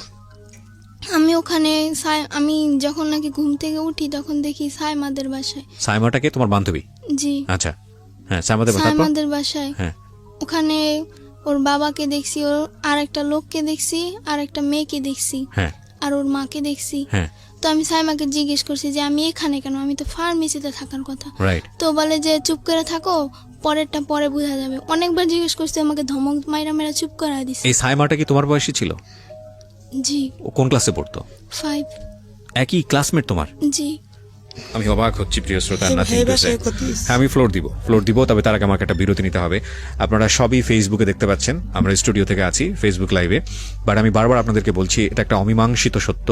আমরা সত্য মিথ্যা আপনাদের উপরে ছেড়ে দিয়েছি। এটা এই মামলাটি কোর্টে জাজমেন্ট অবস্থায় রয়েছে। ওনারা যে বক্তব্য দিচ্ছেন সেটা আমরা জাস্টিফাই করব না, সেটা জাস্টিফাই করার দায়িত্ব হচ্ছে কোর্টের। কতটুকু সত্য বলছেন, কতটুকু মিথ্যা বলছেন সেটা পুলিশ ইনভেস্টিগেট করবে এবং কোর্ট সেখান থেকে রায় দেবে। শেষ পর্যন্ত কোর্ট যে রায় দেয় সেটার প্রতি আমাদের আস্থা আছে। কিন্তু আমরা এটাকে উপস্থাপন করতে চাই আমাদের সামাজিক যে লেসন বা আমাদের এইরকম ঘটনা থেকে আমাদের নিজেদের যে একটু সতর্ক হওয়া, সেই জায়গাটি থেকে আমরা অবশ্যই আস্থা রাখতে চাই মহামান্য বিচারকের উপর, আমরা আস্থা রাখতে চাই মহামান্য কোর্টের উপর। আমরা এটাকে একটা এভিডেন্ট হিসেবে উপস্থাপন করছি না, আমরা কাউকে এখানে অ্যাকিউজ করছি না। ওরা যা বলছে সেটা যে 100% সত্য সেটাও আমরা দাবি করছি না। সেই দাবিটা সে নিরূপণ করার দায়িত্ব হচ্ছে কোর্টের, যেটা আমি অনুষ্ঠানের শুরুতে এই ডিসক্লেমার হিসেবে আপনাদেরকে বলেছি। তবুও আজকে ওরা যা বলছে সেটা বিশ্বাস অবিশ্বাসের জায়গায় আপনি ব্যক্তিগতভাবে রাখতে পারেন, রেখে আপনার ওর সাথে কি হয়েছে ওকে না ঢাকা মেডিকেলে কেন নেবেন আপনারা? তো তখন পর্যন্ত ধরেন যেটা জানলেন জ্বর, ওকে পাইছেন, তাতেই আপনারা খুশি। আশেপাশে কিন্তু ওকে ওইরকম কোনো ডাক্তারখানা নাই, শুধু ফার্মেসি। আমরা কি ওকে কাঁপতেছিল? রাইট। জি, ওকে ও কাঁপতেছিল। ওর কোনো শারীরিক ওটা ভাবেন নাই, ভাবছেন যে ওকে ট্রিটমেন্ট করা দরকার? জি। আচ্ছা, প্রচন্ড জ্বর ছিল ওর। আচ্ছা, এমনকি হেডমাস্টার নিজে ওর মাথায় হাত দিয়ে দেখেছে যে ওর জ্বর ছিল। আচ্ছা। তখন ওকে আমরা ঢাকা মেডিকেল নর্মালে নিলাম আর কি। তখন ওকে আমার আম্মু বললো যে হারানো গেছে, 30 ঘন্টা পরে পেয়েছি মেয়েটাকে, জ্বর, আমরা দেখাবো। তখন কিন্তু ওকে মানে পুলিশ মহিলা দেওয়া হলো 2 জন, ওকে কিন্তু চেক আপ করা হলো। আচ্ছা, ওই মেডিকেল থেকে দেওয়া হলো? জি জি, চেক আপ করা হলো। চেক আপ করার পরে ওকে ওসিসিতে দেওয়া হলো, আমরা কিন্তু ওসিসি চিনি না, আচ্ছা ওকে ওসিসিতে দেওয়া হলো। ওসিসিতে ভর্তি করার পরে আর ওই মহিলা চেক আপ করার পরে বলছে যে আপনার মেয়ের তো মানে হয়েছে, ওর সাথে খারাপ কিছু হয়েছে। একের অভিজ্ঞ এটা কে বলেছে? পুলিশ বলেছে নাকি? মানে চেক আপ করার পরে আমরা কিন্তু বলছি যে হারানো গেছে মেয়েটা, জ্বর আমরা দেখাবো। ও মানে মেডিকেল বলি থেকেই বললো যে আমার হ্যাঁ বলেন হ্যাঁ আমি রুমের ভিতরে মানে ডাক্তার নাই, ওদিন শুক্রবার বন্ধ, ডেলিভারি রুগী অগল ঢুকছে সমানে তো ডাক্তার নাই। তারপর একজন ডাক্তার আসছে, ডেলিভারি রুগী থেকে ওরে দেখবো, সে নর্মালি দেখবো। দেখার পর আমি বলছি হারাই গেছে, এই কথা বলছি। হারাই গেলের কথা বললে ওই জায়গা করে পরীক্ষা নিরীক্ষা করে যে হারাইয়া গেছে মানে কোনো সমস্যা হয়েছে কিনা। তখন মহিলা পুলিশ দিচ্ছে একজন আর পুরুষ পুলিশ দুইজন, এই তিনজন আমাদের সাথে এই 11টার থেকে 3টা পর্যন্ত দাঁড়াইছিল। দাঁড়াই থাকার পরে চেক করছে ওরে, আমার বোনও ছিল লগে, আমার ওই সাংবাদিক উনিও ছিল একজন পেপারের। ওইরা উনি বলে যে এই বাচ্চার সাথে তো খারাপ কিছু হয়েছে, একের অভিজ্ঞবার। তখন আমি মনোওয়ালের লগে জানেন নিজে পইরা গেছি আমার বাচ্চার সাথে কি হয়েছে। তখন আমার সকাল ওসিজিতে ঢুকাই দিয়েছে রাইতে 3টা বাজে। আমি রাইতে ছিলাম, সকালে বাসায় গেছি, আবার আমার আর থাকতে দিছে না ওইখানে, এখানে মা থাকতে পারে না। জি আমি বলতে চাই, আর ওকে যখন পাওয়া গেল ওই কিন্তু এই ভিডিওর কথাগুলো আমাদের কাছে বলে নাই, আচ্ছা শুধু ওই ফার্মেসির কথাই বলছে। তখনও জানেন না, আপনারা? তখনও আমরা জানি না যে ও কিন্তু ও জানে। হ্যাঁ। তারপরে ওকে ঢাকা মেডিকেলে 4 দিন রাখা হলো, এবং কি ঢাকা মেডিকেলের পুলিশরা ছাড়পত্র দিয়ে বললো যে আপনারা কি মামলা করছেন?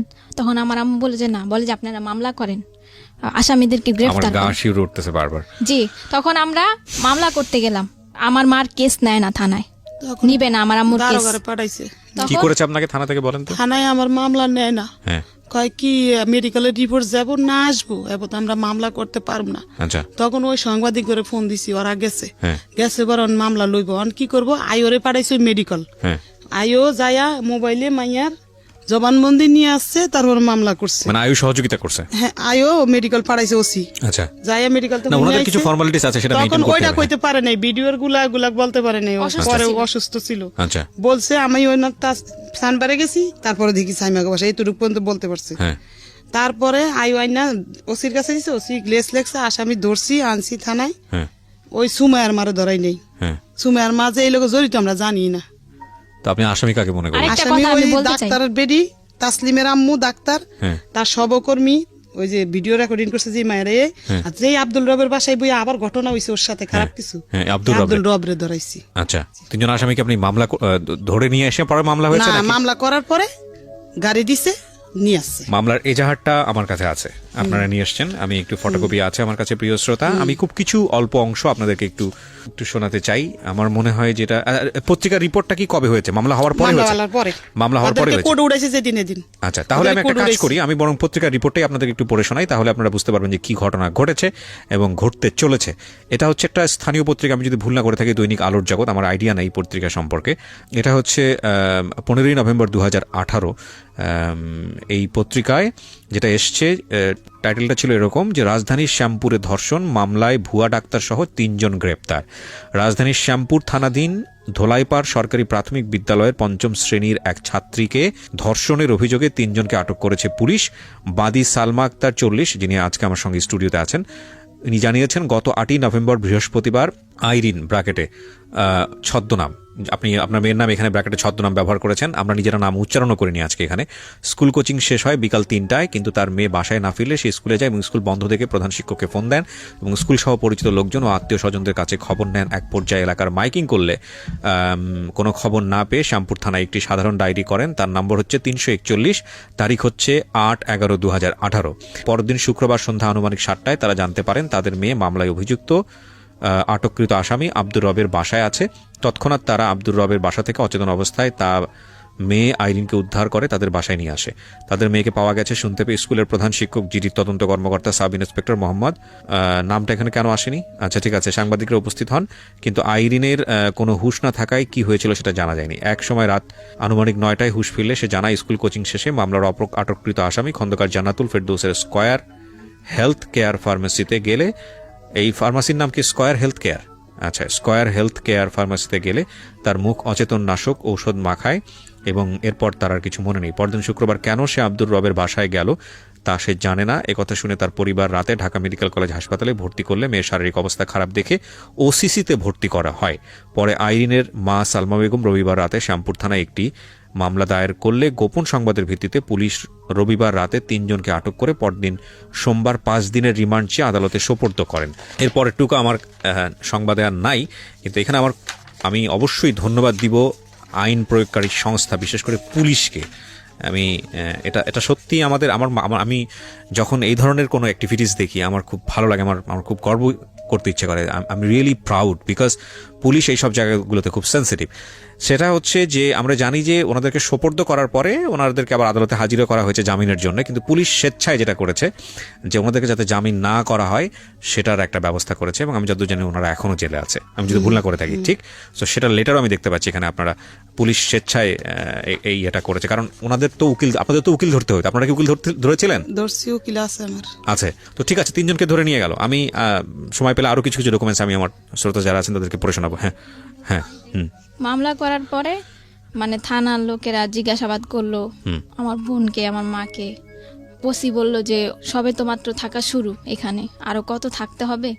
কে বললো এটা? ওসি, থানার ওসি আমার মাকে বললো। হ্যাঁ। ওসিতে 4 দিন থাকার পরে বাচ্চাকে থানায় নেওয়া হলো। থানায় একটা রাত রাখার পরে পরের দিন সকালবেলা কোর্টে ওঠা হলো ম্যাজিস্ট্রেটের কাছে জবানবন্দি দেওয়ার জন্য। তখন কিন্তু আমার বোন ভিডিওর কথাটা বললো ম্যাজিস্ট্রেটের কাছে জবানবন্দি দেওয়ার আগে। আচ্ছা। আর এর যে 4 দিন যে আমার বোন ঢাকা মেডিকেলে ছিল ওইখানে কিন্তু আমাদের বেশি থাকতে দেওয়া হয় নাই, ওর সাথে কথাও বলতে দেওয়া হয় নাই, আর ও আমাদেরকে বলেও না। আর ঠিক আছে, ওখানে ফর্মালিটিস আছে, তোমার বোন তো বলেছে। তখন কিন্তু বলেছে ভিডিওর কথা। তখন আমরা বলছি যে তোমার বেশি কথা ওর সাথে বলি না, বলছি যে তোমার সাথে যা যা অন্যায় হয়েছে, তোমার সাথে যা হয়েছে খারাপ হয়েছে, তোমার সাথে যা যা হয়েছে তুমি সব বলবা। এমনকি প্রধান শিক্ষক স্কুলে মানে কৌশলে ওকে ডেকে নিয়ে শরীরের বিভিন্ন জায়গায় স্পর্শ করতে। তোমাদের কাছে বলেছে? জি বলেছে। আচ্ছা, ওর কাছ থেকে শুনে একটু। এইরকম একটা ঘটনা তুমি কি বলেছো এটা তোমার ফ্যামিলিকে বলেছো যে প্রধান শিক্ষকের বিষয়টা, নাকি ওরা তোমাকে আজকে সাজিয়ে গুছিয়ে এখানে নিয়ে আসছে এই ধরনের কথা বলার জন্য? না। করতো এরকম? প্রধান শিক্ষক করতো তোমাকে? জি। তো করতো, তুমি বাসায় এসে কেন বলতে না বলো তো? যেদিন আমি মানে কি বৃহস্পতিবার ছিল যেদিন হারানোর দিন, সেদিন টাচ করেছিল। ওই একদিনই করেছে নাকি বেশ কয়েকদিন করেছে? ওই দিনই শুধু করেছে, ওই হারানোর দিন। মানে ওই ঘটনার পরে তুমি ফার্মেসিতে যাও? ওই ঘটনার পরে আমি বাসায় যাই, বাসায় যে খাবার খেয়ে আবার তারপরে তুমি স্কুলে আসো, এসে কোচিং এর পরে তুমি ফার্মেসিতে যাও, রাইট? কোচিং শেষের পর। জি, আমি আরেকটা কথা বলছি, ওকে জিজ্ঞাসা করেন যে হেড স্যার ওকে কি বলতো তোমাকে হেড স্যার? হেড স্যার আমাকে বিভিন্ন খারাপ কথা বলতো। হেড স্যার কোথায় আছে? আমার বাসায় হেড স্যার এখন কোথায় আছে? স্কুলে। ওনার নামে মামলা হয়নি? ওনার নামে মামলা করতে ম্যাজিস্ট্রেটের কাছে বলতে পারে নাই, ছোট মানুষ। আর থানায় কইছি করে নাই। থানায় যেদিন ওর নামে মামলা, এই দিনে ওনার নামে মামলা হইতো। এত বড় একটা ঘটনা ঘটে গেল, প্রধান শিক্ষকের ব্যাপারে আপনারা তো আগে থেকেই বিষয়গুলো আপনারা কিছুটা হলো টাচ করতে পারছিলেন, যদি আপনাদের কথা সত্য হয়ে থাকে। তাহলে আপনি মামলাতে শুধুমাত্র 3 জনের নাম কেন দিলেন? প্রধান শিক্ষকের নাম কেন জড়ালেন না? দিতে চাইছি, থানার কেউ লয়নি, সাক্ষী ওই সাংবাদিকেরা লইব না, প্রধান শিক্ষকের নাম লইব না। তারপরে এখন আবার কি করে শুনবেন, এখন আবার মেডিকেলের সার্টিফিকেট বাইরেছে পর আবার আমাদেরকে ডাইকা নিছে থানায়, ওই আজম ডাইকা নিয়ে আমার বড় বোনের সরকার। এখন বলে যে ওই মহিলা যে ভিডিও রেকর্ডিং করছে ওগুলা বাদ, আগের দিন ধরবো না, সেদিন রাইতে রেপ করছে কেটা সেটা নাম বলো তুমি। কথা স্যার বুঝছেন? সেটা তো বলতে পারবে না, কারণ বিগত সেন্সেস ছিল। পারে না, অন বলতাছে আগের ঘটনা বাদ, আগের ঘটনার বাদ। আমি কেন আমার মেয়ে যদি ধারাবাহিকভাবে আসি, ও দাবি করছে যে হেড স্যার ওর সঙ্গে খারাপ ব্যবহার করেছে, কিন্তু আপনারা সেখানে নতুন করে নাম ঢুকাতে পারেন নাই। কিন্তু আপনারা কি জানেন, আপনারা যে লয়ারকে ধরছেন সেটা হচ্ছে যে এই মামলার চার্জশিট কি দেওয়া হয়েছে? মামলার চার্জশিট দেওয়া হয়নি। কোন লয়ারের নাম্বার আছে আপনার কাছে? ওকে, লয়ারের সঙ্গে আমরা নতুন যে আচ্ছা, এই লয়ার আপনার এই বিষয়টা ডিল করছে। ওকে, আমরা লয়ারের সঙ্গে কথা বলছি। প্রিয় শ্রোতা, আপনারা স্ট্যান্ড বাই থাকুন। আমাদের এই লয়ার বিষয়টি নিয়ে কতটুকু ইনভলভ বা আদৌ তিনি আমাদের সঙ্গে কথা বলতে চান কিনা সেটা আমরা একটু আপনাদের সঙ্গে ইনভলভ করাচ্ছি।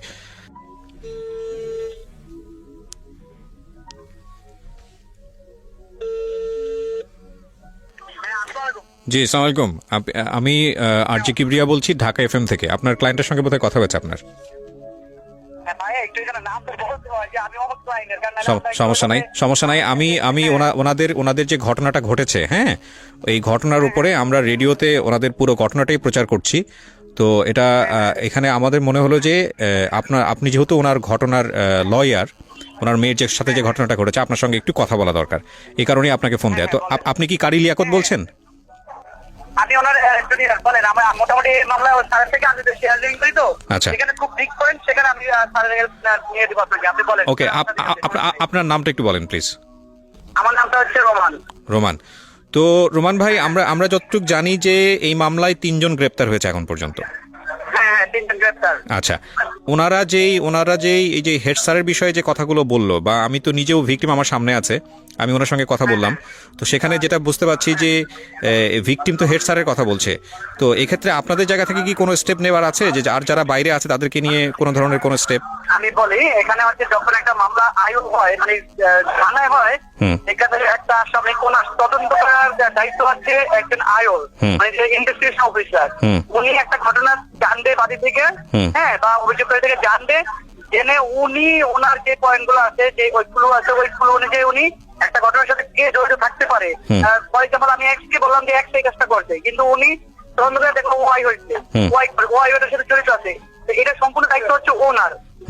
এখন উনি যদি এক্স কে এক্স সত্যিকারী মানে লায়াবেল, বাট উনি এক্স কে বাঁচিয়ে বলো যে এক্স না, ঠিক আছে, আকাশ কেউ, এই ক্ষেত্রে হচ্ছে আমরা করতে পারবো কি, যখন মামলাটা কোর্টে আসবে, জিএস আসবে, তখন আমরা নারাজি দিব যে না, এটা হয় নাই, আমরা অধিকতর তদন্ত অন্য কোনো এজেন্সি দ্বারা চাচ্ছি, ঠিক আছে। এখন এই মামলার যে মূল, আমি বলি মামলা সম্পর্কে আমি জানি যতটুকু বলি, মামলার মেন কাহিনী হচ্ছে কি আয়ু বায়াস, আসেন বলতে আয়ু বায়াস। এখন আয়ু অনলি ওই যে আব্দুর রব যে অ্যারেস্ট হয়েছে, হ্যাঁ, ওনার শুধু আলামত ডিএনএ টেস্ট করতেছে ইয়ের সাথে, ওই যে ভিকটিমের কাছে যে আলামত পেয়েছে সেই আলামত থেকে এই শুধু ওনার ইয়েটার জন্য উনি এই কোর্টে পারমিশন চাইছে, ঠিক আছে। তো কোর্ট ওনাকে পারমিশন দিচ্ছে ওই ম্যাচিং করার জন্য, যেটা সাদৃশ্যতা না এই দৃশ্যতা, হ্যাঁ, এটার জন্য আদেশ দিচ্ছে। এখন এই ক্ষেত্রে যদি এক্ষেত্রে এটা হচ্ছে আয়ু যদি চায় যে না, এটা অন্য কারো হাত থাকতে পারে, আয়ু অন্য আরেকজনকে সেটা করতে পারে, বা তাকে সেই মামলায় জড়িত করতে পারে, তার সম্পর্কে সে জানতে পারে, সেক্ষেত্রে আমরা আমাদের বেশি কিছু আমরা পাই, আমাদের ওরকম কিছু থাকে না।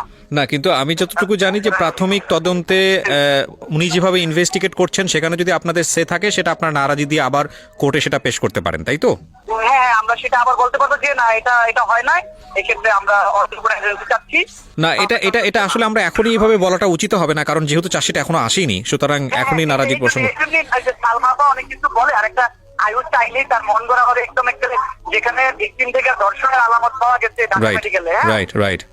এক্ষেত্রে আয়ু চাইলেই একটা মামলার ধারা কমায় দিয়া বা কাইটা দিয়ে করতে পারবে না, মন গড়া রিপোর্ট দিতে পারবে না। উনি ভিকটিম, এই জন্য ওনার ভিতরে একটা আতঙ্ক কাজ করতেছে, হায় বুঝি আমাকে এইভাবে বুঝতে পারছি, রাইট, এইভাবে শেষ করে দিবে, আমাকে এইভাবে ঠকাই দিবে, থাকা আতঙ্ক ওনার ভিতরে কাজ করতেছে, রাইট। আমাদের আমরা যারা মিডিয়া দিব, আমরা যারা এইখানে এগুলা হেল্প করতেছি, তাদের আমাদের বেশি খুব আতঙ্ক হলে চলবে না, আমাদের তাকে সান্ত্বনা দিয়ে রাখতে হবে। রাইট। আরেকটা বিষয় আমি আপনাদের কাছ থেকে একটু জানতে পারি কিনা, সেটা হচ্ছে এই ধরনের মামলাতে ওনার তো নিজের কোনো অ্যাবিলিটি নাই, মানে সেই অর্থে ইকোনমিক কোনো অ্যাবিলিটি নাই, সেক্ষেত্রে আপনারা কিভাবে সহযোগিতা করছেন? মানে ওনার তো সেই অর্থে তেমন একটা ইকোনমিক অ্যাবিলিটি নাই, মানে আমি তো আপনারা কিভাবে সহযোগিতা করছেন আসলে এই জায়গাটা থেকে, কারণ আপনাদের নিজেরা তো এখানে প্রফেশনাল, রাইট? আমাদের সিনিয়ররা এক জায়গায় একটা হিয়ারিং এ গেলে মানে থাকে, হ্যাঁ, সেই ক্ষেত্রে আমরা ওনাকে ওরকম দেই না, উনি যা দেয় আমরা সেটা যা দেয় উনি যেটা দিচ্ছেন বা দিতে পারতেছে, আমরা সেটাই ওনার থেকে নিচ্ছি, আমরা কোনো কিছু নিচ্ছি না ওনার কাছ থেকে। আমি একটা বিষয় একটু আপনার কাছ থেকে জানতে চাই, সেটা হচ্ছে যেহেতু আপনি লয়ার, এই মামলায় যে ধারাটা আছে, হ্যাঁ, এই মামলায় যে ধারাটা দেয়া হয়েছে, সেই ধারার সর্বোচ্চ শাস্তি কি হতে পারে? আমি একটু আমাদের লিসনার যারা আছেন, মৃত্যুদণ্ড, মানে এটা যদি প্রমাণ হয় তাহলে মৃত্যুদণ্ড হয়ে যাবে, তাই তো আসামির? হ্যাঁ, এটা মৃত্যুদণ্ড। আপনি যা প্রমাণ হয়ে আসলে বিচারকের কাছে যদি আপনি সাক্ষী প্রমাণ দিয়ে সম্পূর্ণ প্রমাণ করতে পারেন,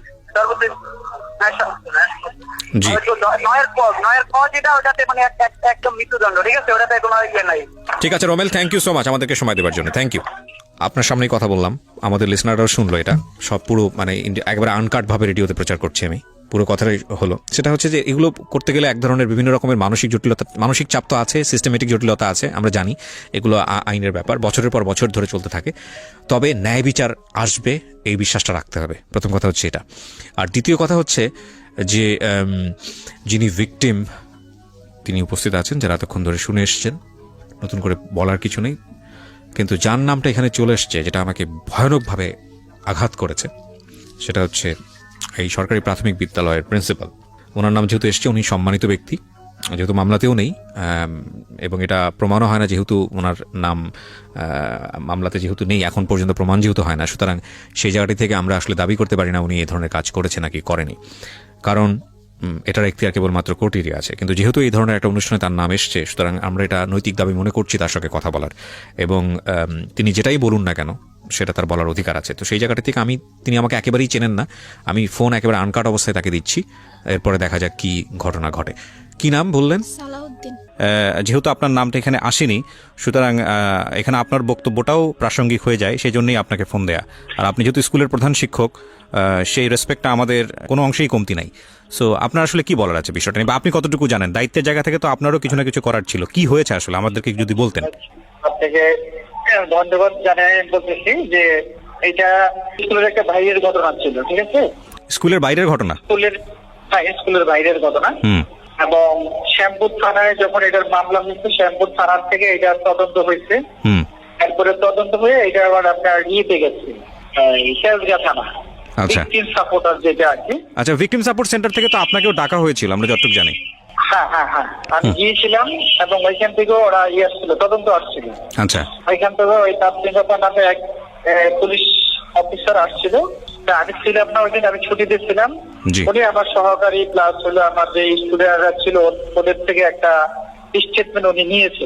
আচ্ছা, যেদিন এই ঘটনাটা হয়েছে সেদিন ছিল বৃহস্পতিবার, জিএসসি পরীক্ষা চলে তখন। জি, আমি আমার এক সহকারীকে নিয়ে পরীক্ষার কেন্দ্রে গিয়েছিলাম। ওই সহকারীও স্টেটমেন্ট দিয়েছিল, স্যার আমি একসাথে আমরা 9:30টার দিকে পরীক্ষার হলে থাকি এবং ওইখান থেকে আমরা প্রায় 1টা-1:30টার দিকে ওইখান থেকে না, কিন্তু একটা বিষয় তো এখানে স্পষ্টভাবে এসছে যে আপনার স্কুলে আসা অবস্থায় হচ্ছে সে মানে হারিয়ে যায়, এবং এ ব্যাপারে যেটা হচ্ছে যে সালমা যিনি অভিযোগ করলেন যে আপনার সঙ্গে বহুবার যোগাযোগ করেছে, আপনার কাছ থেকে সাহায্য চেয়েছে তার বাচ্চাকে খুঁজে পাওয়ার জন্য, সেক্ষেত্রে আপনারা কোনো সহযোগিতা করেননি, এটা আসলে কতটুকু সত্য?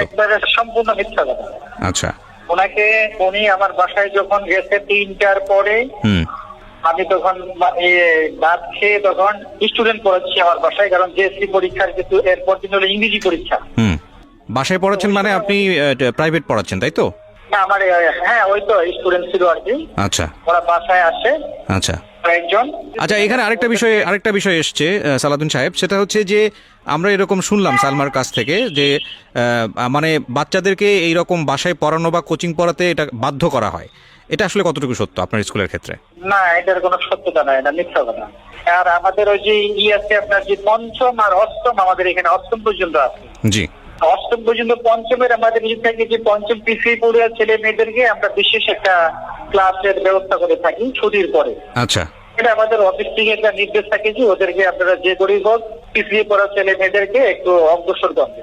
আচ্ছা, আচ্ছা, আমাদের জায়গা থেকে একটা বিষয় আমরা বুঝতে পারছি যে আপনি যেটা বলছেন যে ওনারা যেটা অভিযোগ করছে সেটা সম্পূর্ণরূপে মিথ্যা, আপনার বিরুদ্ধে যে অভিযোগটা এসছে। আচ্ছা, আমরা সেটা প্রচার করছি। পাশাপাশি আমাদের যিনি ভিকটিম, আমরা তো তার নামটা মেনশন করছি না, আপনার ছাত্রী, তার কাছ থেকেও এরকম কথা এসছে যে আপত্তিকর জায়গাগুলোতে আপনার জায়গা থেকে এক ধরনের ইয়ে ছিল। আমি আসলে স্পষ্টভাবে উচ্চারণ করতে চাচ্ছি না এই বিষয়টা রেডিওতে। তো আপনার ছাত্রী ক্লাস 5-এ পড়ে। হ্যাঁ, আমি প্রশ্নটা একটু কমপ্লিট করি যে ওর কি আপনার প্রতি কোনো ব্যক্তিগত ক্ষোভ ছিল যে কারণে আপনার মনে হতে পারে যে আপনার সম্পর্কে মিথ্যা কথা বলছে, যেটা তো হওয়ার কথা না একটা শিক্ষকের বিরুদ্ধে। আসলে ওদের যে বক্তব্য, সেই বক্তব্য অনুযায়ী যেটা বুঝতে পারছি, যেটা লম্বা সময় ধরে হয়েছে, চেতনানাশক ঔষধ প্রয়োগ করে এটা লম্বা সময় ধরে হয়েছে, এটা আসলে স্কুলে থাকা মানে এটার সাথে আপনি জড়িতও ছিলেন না। ওইটা কি হয়েছে না হয়েছে ওগুলো আমি কিছু বলতে পারবো না। ওগুলা এটা কি করতে পারছে সেটা তাদের ব্যাপার। এটা স্কুলের বাইরে কি হয়েছে না হয়েছে এটা পুলিশ ইনভেস্টিগেশন করছে। পুলিশ কি পাইছে না পাইছে সেটা আমিও জানি না। আপনার কাছে যেরকম বলছে আমি এরকম শুনছি, এর বেশি আর আমি কিছু বলবো না। খন্দকার জান্নাতুল ফেরদৌসকে কি আপনি চিনতেন? জান্নাতুল ফেরদৌসকে আমি তো স্টুডেন্ট নাকি চিনি, খন্দকার জান্নাতুল ফেরদৌস নামে কেউ চিনি না। খন্দকার জান্নাতুল ফেরদৌস হচ্ছে এই মামলার 1 নম্বর আসামি। এনার তো আপনাকে চেনার কথা, এতদিনে তো জানার কথা।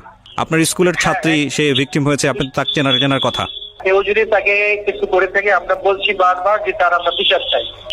আমরা এলাকাবাসী এটা নিয়ে অনেক মিটিং করছি। আমার স্কুলে কমিশনারের সাথে আমি আলাপ করছি, আমাদের যে স্থানীয় কমিশনার আবু ভাই, তার সাথে আমি আলাপ করছি। আমাদের স্থানীয় এমপি সঞ্জিতা, তার সাথে আমি ব্যাপারটা নিয়ে আলাপ করেছি। এবং লোকাল যত লোক আছে সবার সাথে আলাপ করছি এই ব্যাপারটা নিয়ে যে আমরা কি করতে পারি। না অফকোর্স এটা আমরাও সেটাও চাই, আমরাও সেটাও চাই। হ্যাঁ, তো আমরাও চাই। কিন্তু আপনার স্কুল থেকে তো ভিকটিম মানে আপনার ছাত্রী সে চলে গেল, স্কুল থেকে বের হয়ে অন্য একটা স্কুলে ভর্তি হয়েছে, আপনারা কি চাইলে তাকে নিরাপত্তা দিয়ে স্কুলে রাখতে পারতেন না, বা এই ব্যাপারে আপনাদের স্টেটমেন্ট আসলে কি ছিল? আপনার ছাত্রী যে ভিকটিম সে তো আপনার স্কুলে এখন আর পড়ছে না, সেখান থেকে অন্য একটা স্কুলে চলে গেছে আমরা যতদূর জানি। সে তো পরীক্ষাই দেয় না, সে তো কি আমার থেকে অ্যাডমিট নিয়ে গেল, সে পরীক্ষা দিবে, একবার সে পরীক্ষাই দেয় না। পরীক্ষা তো সে দিতে পারে নাই, দেয় নাই না পরীক্ষা, সে দিতে পারে নাই, আপনি বোধহয় খোঁজ খবর রাখেননি। না না, আমি তারে পরে ফোন দিচ্ছি যেদিন তার মা এসে আমার থেকে অ্যাডমিটটা নিয়ে গেল। আমি বললাম যে ওটা পরীক্ষার হলে পারেন, কারণ আমরা কিন্তু পরীক্ষার হলে থাকি না, আমরা থাকি অন্য জায়গায়। পরীক্ষার দিনও আমি ফোন দিচ্ছি তারে, যখন হলের থেকে ফোন দিচ্ছি যে আপনার এই স্টুডেন্ট আসছেন, তখনও তার আমি ফোন দিচ্ছি, সে আমাকে অকথ্য ভাষায় গালি গালাজ করে দিয়ে যাচ্ছে। এটা আপনাকে গালিগালাজ কেন করেছে? আমি জানি না সে কেন করছে। যে একটা মানুষকে কারণ ছাড়া অকথ্য ভাষায় গালিগালাজ করলো, আপনি কোনো স্টেপ নিলেন না? আমি কি নেবো তার কিছু কেস, তো আমার দরকার নাই তো। না কিন্তু আপনি তো স্কুলের প্রধান শিক্ষক, আপনার সঙ্গে না, এই স্কুলের ইমেজ জড়িত। আপনি যদি আমাদের বিনা কারণে কিছু বলেন, আমি আপনাকে কেন বলতে দেব? কোনো দরকার নেই তো আমার। আমি এলাকাবাসীকে বলছি যে সে এই বলে, এলাকাবাসী বলতে আপনার কিছু বলার দরকার নেই স্যার, আপনি চুপ থাকেন। আমি যতটুকু সাহায্য করছি তারা সে সেটা জানেন। আমি তাহলে এখানে স্থানীয় পোলাপাইন দ্বারা খোঁজার অনেক ব্যবস্থা করছি। আপনি স্থানীয় পোলাপান দ্বারা খোঁজার ব্যবস্থা করেছেন, বিষয়টা আমি বুঝলাম না, মানে এটা একটু একটু যদি পরিষ্কার করতেন। না, সে যখন বলছে যে আমার সে পায় না, তখন বলছি যে ওদেরকে দেখো সম্ভাব্য কোনো জায়গায় সে থাকতে পারে কিনা। এই ধরনের এলাকার কিছু ছেলে মেয়েদেরকে আমি তার সাথে নিয়েই বলছি যে দেখো বাবা তোমরা। না আপনি এলাকার ছেলে মেয়েদের কাছে কেন যাবেন? আপনি স্কুলের একজন দায়িত্বপ্রাপ্ত ব্যক্তি, আপনি যাবেন পুলিশের কাছে। পুলিশের কাছে তো রাত্রে গেছি আমরা। না আপনি এলাকার ছেলে মেয়েদেরকে, এলাকার ছেলে মেয়ে কাদেরকে খোঁজের জন্য পাঠিয়েছেন? ওই মেয়েকে যে একবার আরেকটা ছেলের সাথে ধরে আনছিল ওই ছেলে, এবং আরো কয়েকটা মিলাই এসেছি না, ওদেরকে আমরা পাঠাই। আচ্ছা, ওই মেয়েকে আরেকবার ধরে নিয়ে আসা হয়েছিল কোন একটা ছেলের সঙ্গে, আপনি সেটাই বলতে চাচ্ছেন? তো এটা আপনি নিশ্চিত? এটা নিশ্চিত, এটা পুলিশ সহ ছিল তো, পুলিশ সহ দশে পুলিশের খবর দিয়ে আনছি আমরা। আচ্ছা, পুলিশ আইসা পরে এটা মীমাংসা করছে। এটা কবে স্টেটমেন্ট দিয়ে গেছে? ওকে, এটা কবে নাগাদ হয়েছিল? এটা এর ঘটনার কত সম্ভবত মাস খানেক বা মাস দুই আগে হইতে পারে। সেই সময় আপনার স্কুল থেকে কি স্টেটমেন্ট নিয়েছিলেন? আমরা তো পুলিশ এটার সাথে সাথে পুলিশের কাছে দিয়ে দিই। 1 মাস আগে?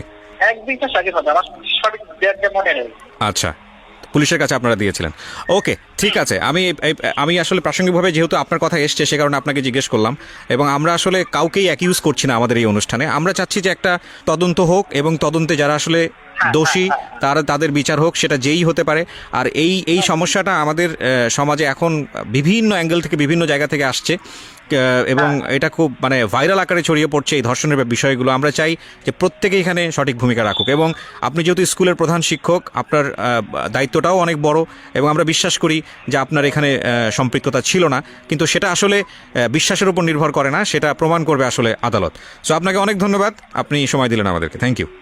তো আমি যেটা বলছিলাম যে আপনার মেয়েকে আমি যেভাবে দেখতে পাচ্ছি তো মৃত, আমার কাছে মনে হচ্ছে যে মানে এর মধ্যে আবার ঘটনা হয়েছিল। কি ঘটনা? ওই থানায় নিছে, আবার ওই মেডিকেলের রিপোর্ট আইসা থানায় নিছে, রে ওই ডিসি এই ডিউটি অফিসার নিয়ে ধমকাইছে। আগের কথা বাদ, আবার আজমে ধমকাইছে, আবার আমি ধমকাইছি, কইছি তুমি গেছো কাগো বাসায় তোমার। এবার আমি ওর সাথে কথা বলবো, আপনারা কেউ কোনো ইন্টারাপ্ট করবেন না। গলায় দড়ি দিতে গেছে। আচ্ছা দেন, ওকে দেন, এটা দেন, মাইক্রোফোন দেন। তুমি আমার সঙ্গে কথা বলো 2 মিনিট, হ্যাঁ? সবকিছু ভুলে যাও। আমি জানি যে ঘটনা তোমার সঙ্গে ঘটেছে, সেটার জন্য আল্লাহ কাউকে ক্ষমা করবে না।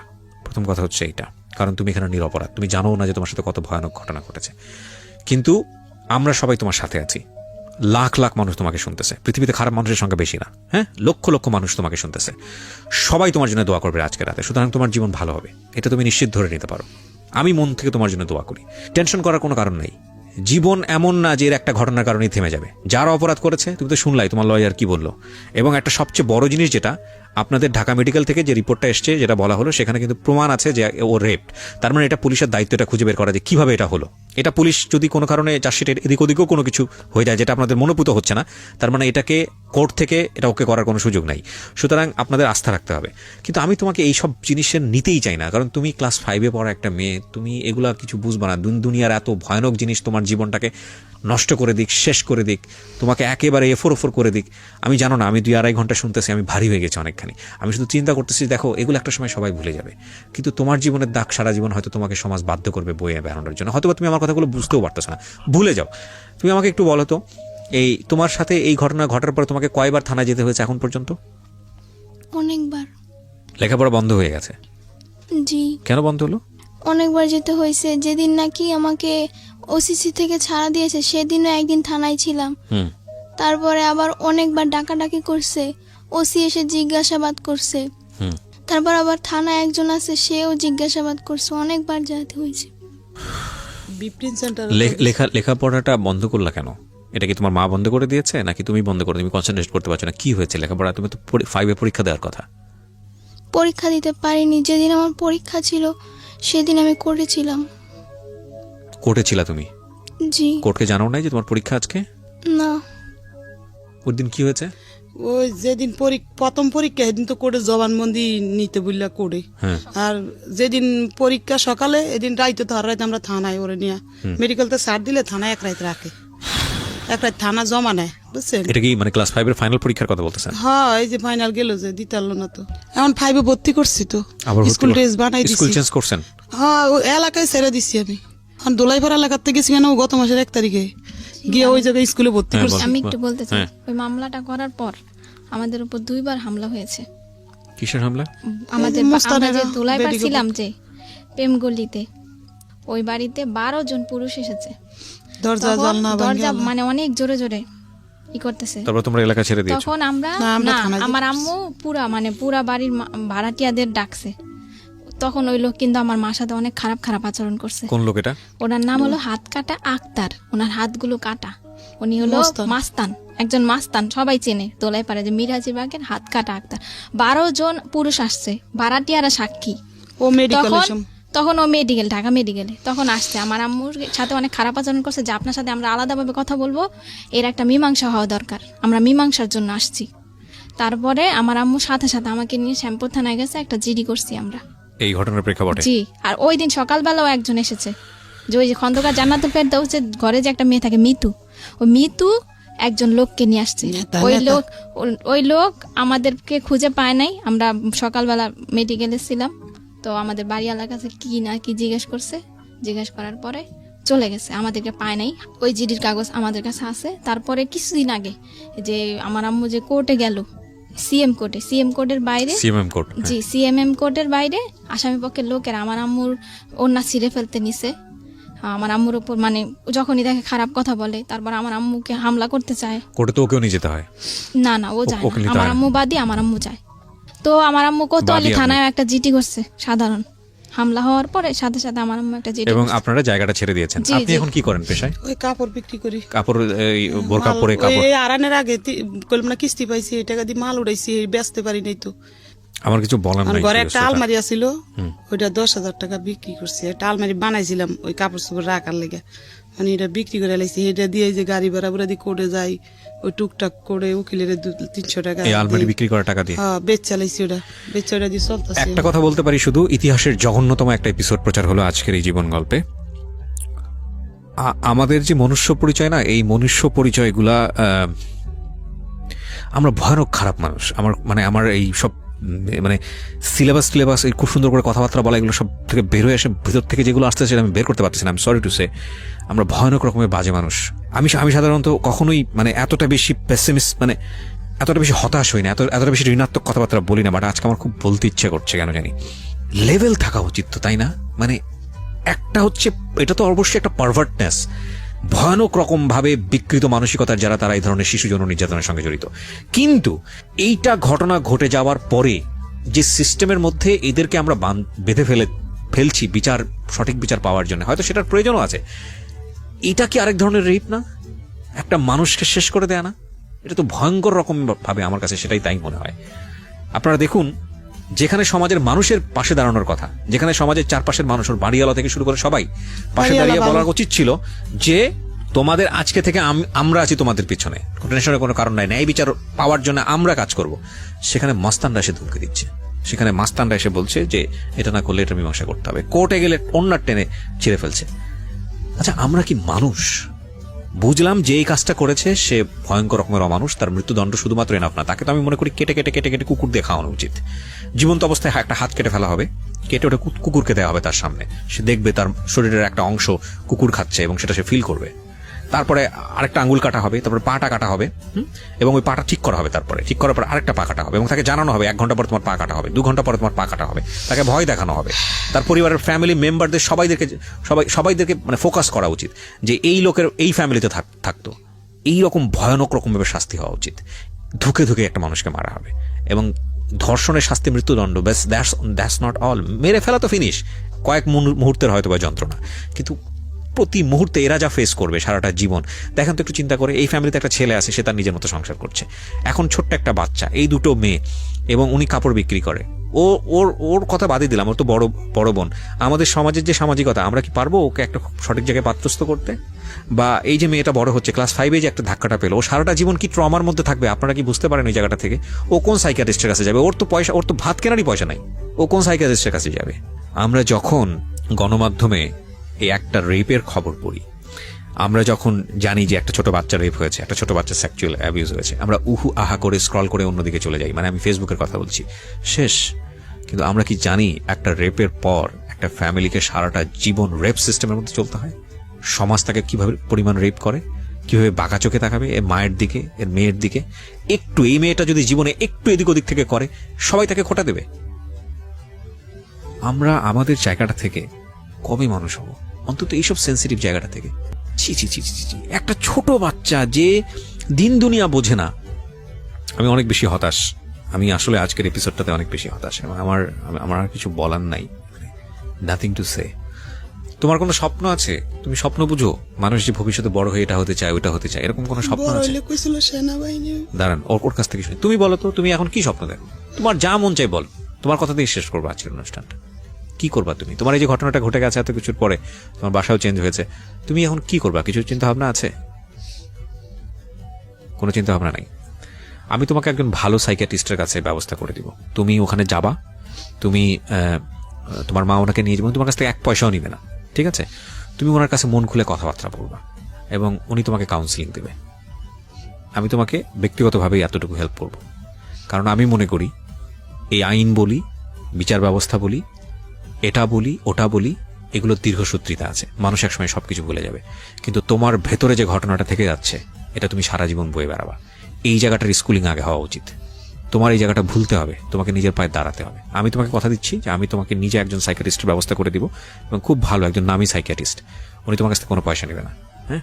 এবং আমরা আপডেটে থাকবো তোমার ব্যাপারে। তুমি আবার লেখাপড়া করতেছো, তুমি ঠিকমতো ফিরে গেছো, তোমার সবকিছুর ব্যবস্থা হয়েছে, আমি আমার লিসনারদেরকে জানাবো। যতদিন আমি রেডিওতে আছি আমি কমিটেড করছি, যদি তোমাদের সাথে আমার যোগাযোগ রাখা সম্ভব হয়, আমি মাঝে মাঝে জানাবো যে তুমি কি করছো, তোমার পরীক্ষা কেমন হয়েছে, তুমি কি অবস্থায় আছো না আছো। তুমি সবকিছু ভুলে যাওয়ার চেষ্টা করবে আজকের পর থেকে। আর if any kind of problem, আমার নাম্বার তোমার কাছে থাকবে, তুমি আমার সাথে কথা বলবা, ঠিক আছে? ওকে? তোমার কিছু বলার আছে আমাদের যারা লক্ষ লক্ষ মানুষ এখানে যারা শুনছে রেডিওতে, তুমি তাদেরকে কিছু বলতে চাও? শেষে কিছু বলতে চাও? কিছু বলতে চাও না? ও মাথা নাড়াচ্ছে এবং ওর চোখে পানি। আজকে শেষ করছি প্রিয় শ্রোতা। শুনছেন মিস্টার ম্যাঙ্গো ক্যান্ডি প্রেজেন্টস জীবন গল্প। আমি জানি যিনি রেপ করেছেন তিনি এই অনুষ্ঠানটা শুনছেন, কারণ তার ভয় থেকে হয়তোবা তিনি শুনছেন। আপনাকে একটা কথা বলে শেষ করতে চাই, যদি এই দুনিয়ায় বিচার না হয়, আপনি তো মানুষ এবং আপনি সৃষ্টিকর্তা বিশ্বাস করেন, আপনার একটা ধর্ম আছে। আপনি একটু চোখ বন্ধ করে চিন্তা করে দেখেন তো আল্লাহ আপনার জন্য কি রেডি করে রাখছে। ধিক্কার, আর কিছুই বলার নাই। অনেক সুন্দর আছিল তো, এরম আসিল না তো। 3 মাস এরম হয়েছে, ছবিতে আপনারা দেখলে কবি এরম আসছিল। শেষ করছি প্রিয় শ্রোতা, ভালো থাকুন।